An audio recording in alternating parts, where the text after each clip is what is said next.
It started on a night that felt completely ordinary. I was in my room, scrolling on my phone long after I should have been asleep. The only light came from the screen, and the faint hum of my fan filled the silence. At some point I realized I could hear something else, a soft, uneven sound like someone breathing. I turned off my phone. The glow vanished, and for a moment my eyes struggled to adjust. The room was pitch black, but the breathing didn't stop. It came from near my closet, slow, deliberate, and unmistakably human. I told myself it was just the fan, or maybe the air vent. But when I reached over and switched the fan off, the sound kept going. That's when I sat up in bed, staring into the dark. My heart hammered in my chest as I whispered, "Hello?" No answer. Just that same slow inhale and exhale. I fumbled for the lamp, hand shaking so hard I nearly knocked it over. The second the light flicked on, the sound stopped. The room looked exactly the same, nothing out of place. But as I glanced at the closet door, I realized it was open a few inches. I always shut it before bed. Always. I forced a laugh to convince myself I wasn't crazy, got up, and closed it. When I crawled back into bed, I left the lamp on. Just as I started to drift off, I heard the faint creak of the closet door moving again, ever so slightly. The next evening, I tried to brush it off. I told myself I must have imagined it. But when I got home from work, something about my room felt wrong. The air was heavy, colder than the rest of the apartment. My blanket was halfway off the bed, like someone had pulled it. That night, I kept my closet shut tight and even wedged a chair against it. I left a small lamp on again, just in case.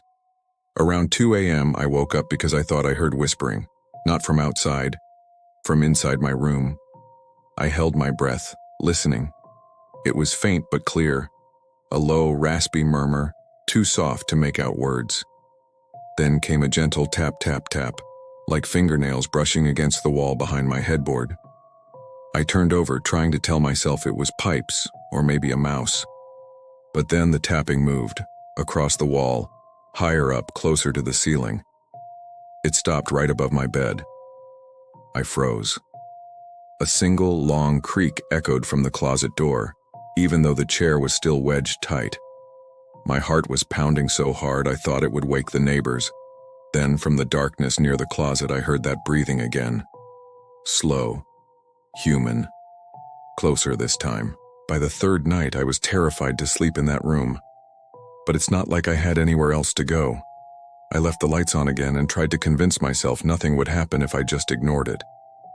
Around midnight, I woke up to the sound of my name being whispered. Not shouted, just breathed out softly, right beside my ear. I bolted upright. My skin went cold. No one was there. The air was freezing. My breath came out in white mist. I reached for my phone to turn on the flashlight, but before I could, the light flickered. Every bulb in the room dimming to a faint orange glow before cutting out completely. In the silence that followed, I heard a voice again. This time, not a whisper. A low, broken moan from inside the closet. It wasn't words, not really. More like someone trying to speak through water. The chair that blocked the door suddenly scraped across the floor as if something was pushing it from the other side. I screamed, jumped off the bed, and ran for the door. But it wouldn't open. It felt like someone was holding it shut. And just when I thought I was trapped, everything stopped. The air warmed. The lights came back. The closet door was open. The chair was on its side.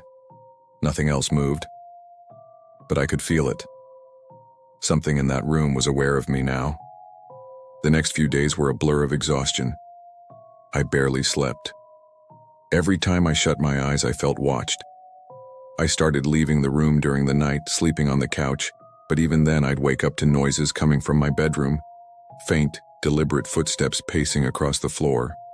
When I finally forced myself to check, the carpet was flattened in strange trails, like someone had been walking in circles. One night, while I was lying on the couch, I heard a heavy thud from my room. Then another.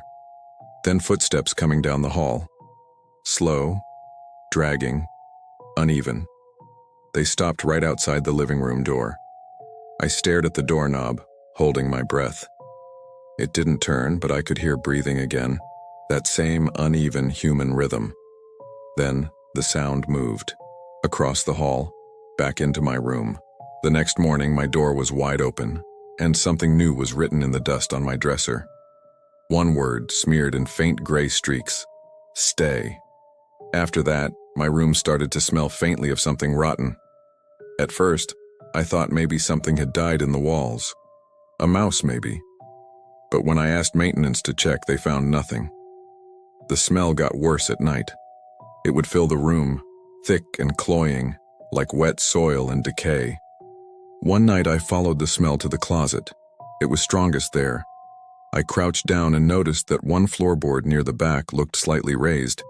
I hesitated, then pried it up with a screwdriver. Beneath it was a small, empty space, except for a folded piece of old yellowed fabric. When I picked it up, I realized it was a child's nightgown, torn, filthy, and cold to the touch. The second I pulled it out, the temperature in the room plummeted. My phone flickered and went dead. Behind me, the closet door slammed shut on its own. From inside the darkness, a voice whispered, "You shouldn't have touched that." That night, the haunting changed. It wasn't just sounds or smells anymore. It was visible. As I sat frozen on the bed, something moved in the reflection of my mirror. A shape, thin, pale, barely visible, standing in the corner near the closet. I turned to look, but there was nothing there. When I looked back at the mirror, the shape was closer. I tried to run, but my body wouldn't respond. It felt like the air had turned to ice, pressing against me, holding me in place. Then the whisper came again, directly behind me this time. It was my room first. The lamp shattered. I screamed, stumbled out the door, and didn't stop running until I was outside. When I finally got the courage to come back inside the next morning, the room was perfectly normal, except for one thing. The nightgown I'd found was neatly folded on my pillow. I moved out a week later. I didn't even pack everything, just grabbed the essentials and left. The landlord didn't ask questions when I gave notice, but before I left, curiosity got the better of me. I asked if anything had happened in that apartment before I moved in. He hesitated, then said quietly, "There was a fire years ago. The family who lived there, they lost a daughter.